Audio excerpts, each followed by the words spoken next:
Kasus pembunuhan Brigadir Yosua Huta Barat alias Brigadir J oleh atasannya Ferdy Sambo pada tahun 2022 sempat menghebohkan publik. Kala itu berbagai upaya dilakukan Sambo untuk memanipulasi pembunuhan yang ternyata dirancangnya. Meski demikian, kebenaran akhirnya terungkap yang berujung dihukumnya Ferdy Sambo CS. Mantan Menko Polhukam Mahfud MD menyebut pengungkapan kasus itu tak lepas dari peran pers. Hal itu disampaikan Mahfud saat menghadiri peluncuran buku berjudul Menjaga dan Nyiang Jurnalisme dan Merawat Keindonesiaan dan Kemanusiaan yang ditulis oleh wartawan senior yang juga Wakil Pemimpin Umum Harian Kompas, Budiman Tanurejo, di Bentara Budaya Jakarta, Jakarta Pusat, Senin 26 Februari 2024. Mahfud mengaku tanpa dukungan pers, ia tak bisa menyelesaikan banyak kasus sendirian. Sebenarnya pers sebagai pilar demokrasi itu sampai saat itu dan untuk kasus ini sudah berperan dengan baik dan dalam banyak kasus turut membantu saya sebagai pejabat yang merasa sendiri baik untuk menyelesaikan masalah backing tambang, masalah korupsi, masalah kejahatan seperti ini, narkoba, BLBI. Kalau enggak lewat pers gagal saya. Karena enggak ada di sekitar kantor pemerintah itu yang mau sungguh-sungguh. Begitu saya teriak aja bersama pers, banyak satu persatu terbongkar. Buku Menjaga dan Nyiang Jurnalisme ini berisi kompilasi liputan harian Kompas tiap Jumat dan diperkaya dengan kerja jurnalistik lainnya dalam mengawal kasus Ferdy Sambo. Budiman menyebut kasus Ferdy Sambo ini memperlihatkan pentingnya dan nyiang jurnalisme di tengah kondisi media yang saat ini terdisrupsi. Dana itu saya dapat di Jogja, istilah dana.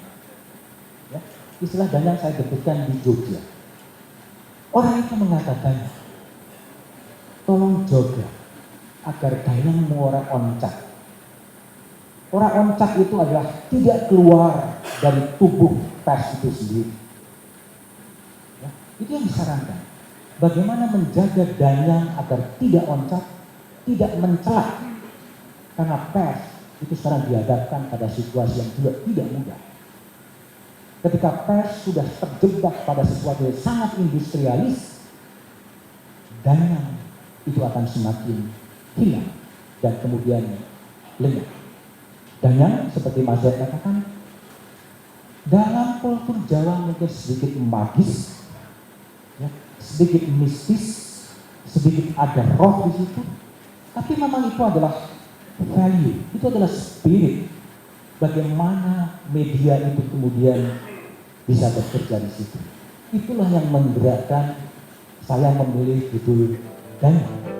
Buku Merawat Keindonesiaan dan Kemanusiaan berisikan artikel terkurasi selama Budiman Tanurejo mengabdi dan berkarya bersama Harian Kompas. Dalam sambutan saat peluncuran buku, Uskup Agung Jakarta, Kardinal Ignatius Suharyo mengatakan, buku ini berisi gagasan-gagasan tentang Indonesia dari sudut pandang Budiman. Dan Mas Budiman sudah memberikan sekian banyak gagasan dan pencerahan. Saya hanya berharap moga-moga semakin banyak yang membaca, mendengarkan seruan-seruan ini, dan tentu saja bukan hanya mendengarkan, tetapi mempertimbangkan, membacanya dengan hati nurani dan jernih, dan baru kalau demikian transformasi menuju Indonesia, sebagaimana dicita-citakan di dalam proklamasi kemerdekaan, itu menjadi kenyataan.